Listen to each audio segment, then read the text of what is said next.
Hello, welcome back to my shop. Today I'm going to build a small little three-legged table for my sister for her entryway. She wanted some place to drop her keys off when she comes in the door, and they'll be there when she's ready to leave next time.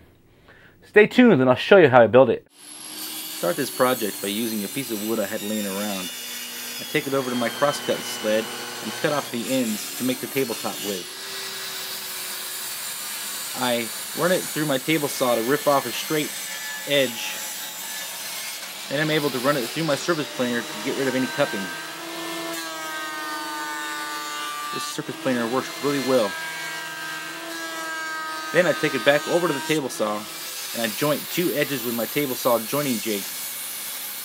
That assures a nice tight glue up when I glue this thing together.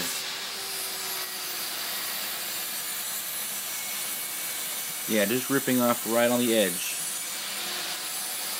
Take them over to my workbench and I glue them together.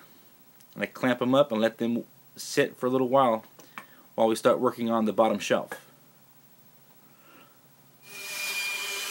I start by cutting the end off the board and tracing a pattern that I like onto the board, and I cut it out with my bandsaw, staying outside the line just enough. Then we're going to take it over to my disc sander I made for my lathe, clean up the edges of the round edges with a disc sander. I'm going to take it over to my table saw, rip this down to the thickness that I like. My table saw blade only goes to 3/4 of the height, so I'm able to break off the piece, use my belt sander to smooth out the inside edges, and flatten both surfaces.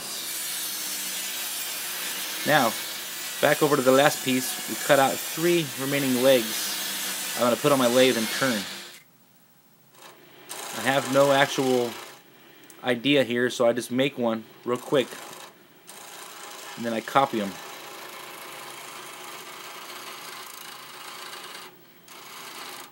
Using my calipers, I try to get them as close as possible. This is kind of fun here.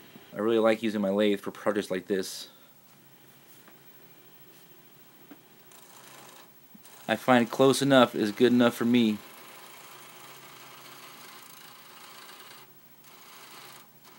As you can see, I did pretty good on these.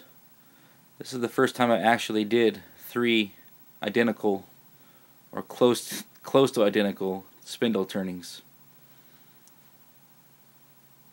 There is no actual pattern. I made this up as I went along, so hope you like it. I went ahead and sanded all the surfaces on all of them,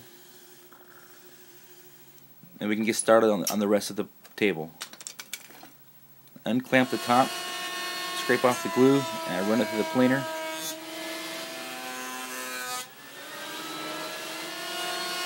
Now I draw out a circle on it, take it over to the bandsaw, and I rough it out to a 12-inch diameter.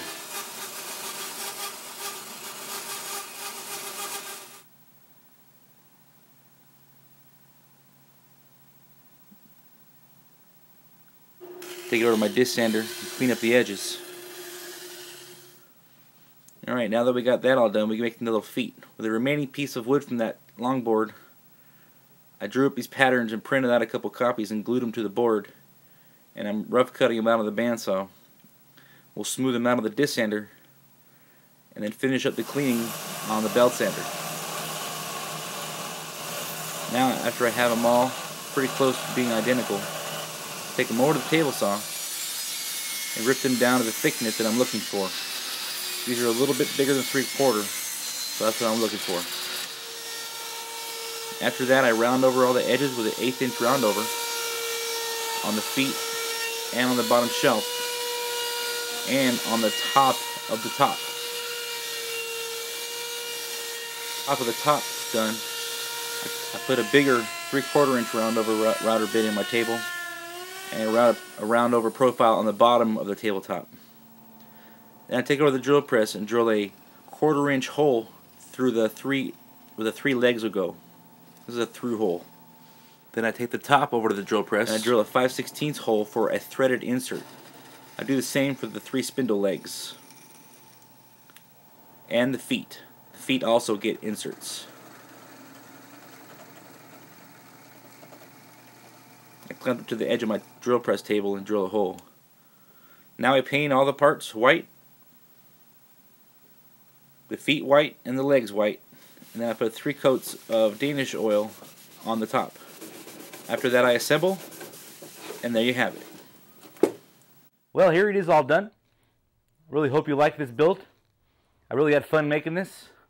Turning these spindles on my lathe was a challenge, as I've never done 3 identical ones before, so it was kind of fun. I painted the whole base white. I put 3 coats of Danish oil on the top. I'm still going to come back and put a coat of wax on the whole top part, make it look nice and semi-gloss. I really hope you like this build video. And thank you very much for watching. Please like, comment, and subscribe. You check me out on my Facebook page. Share this video with your friends. We'll see you next time. I'm out.